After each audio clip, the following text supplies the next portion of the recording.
අද මම කියලා දෙන්න යන්නේ රිබන් කේක් වරදින්නේ නැතුව කොහොමද ලේසියෙන්ම හදාගන්නේ කියලා. පිරි ටික මේ විදියට කලින්ම අරලා තියාගන්න. ඒක කේක් හදද්දී ගොඩක්ම පහසුයි. පාන් පිටි ග්‍රෑම් 250ට බේකින් පවුඩර් මේස හැඳි දෙකක් එකතු කරගෙන මෙන්න මේ විදියට 3 පාරක් හලා ගන්න. දැන් කේක් මිශ්‍රණය හදාගමු. කාමර උෂ්ණත්වය විනාඩි 5ක් තියාගත් බටර් ග්‍රෑම් 250. මෙන්න මේ විදියට විනාඩි 2ක් පමණ හොඳින් බීට් කරගන්න. භාජන වටේ තියෙන බටර් ටික එකතු කරගෙන සීනි ග්‍රෑම් 250ක් එකතු කරගන්න. සීනි කැට නැති වෙන තුරු බීට් කරගන්න. පළවෙනි බිත්තරය එකතු කරගෙන විනාඩි 2ක් පමණ බීට් කරගන්න. බිත්තර 4ම එකපාර එකතු කරගන්න එපා. වෙන වෙනම එකතු කරගෙන බිත්තර 4ම විනාඩි 2 ගානේ මෙන්න මේ විදියට බීට් කරගන්න.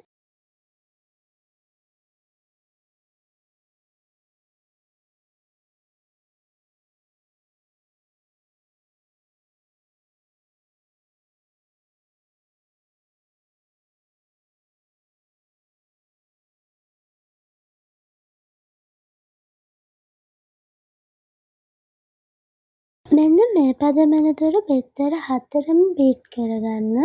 හලාගත් පාන් පිටි ග්‍රෑම් 250 සහ බේකින් පවුඩර් මේස හැඳි දෙක මිශ්‍රණයට එකතු කරගෙන ස්පැචුලා හැන්දකින් මෙන්න මේ විදියට කලවම් කරගන්න. වැනිලා තේ හැඳි දෙකක් මේ වෙලාවේ එකතු කරගෙන කලවම් කරගන්න. මිශ්‍රණය භාජන දෙකකට සමානව මෙන්න මේ විදියට වෙන් කරගෙන එක මිශ්‍රණයකට කොළ වර්ණයත් අනිත් මිශ්‍රණයට රෝස වර්ණයත් එකතු කරගෙන හොඳට කලවම් කරගන්න.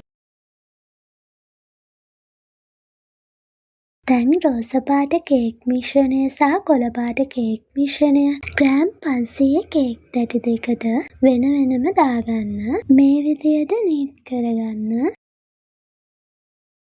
මෙන්න මේ විදියට මිශ්‍රණ දෙකම කේක් තැටියට දාගන්න. සෙල්සියස් අංශක 180ට විනාඩි 10ක් ප්‍රීහීට් වුණ oven එකේ විනාඩි 40ක් බේක් කරගන්න. මෙන්න මේ විදියට හැදුණු රිබන් කේක් දෙක පැය දෙකක් නිවෙන්න තියන්න.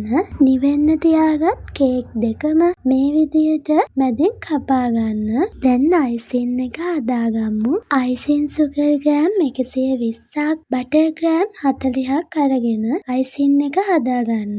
කපාගත් හැම කොටසකම මේ විදියට අයිසින් කරගන්න. අයිසින් කරගත් කේක් කොටස් 4ම මෙන්න මේ විදියට එකට තියාගන්න. රිබන් කේක් එක හදලා ඉවරයි. වරදින්නේ නැහැ. ඔයාලත් හදලා බලන්න.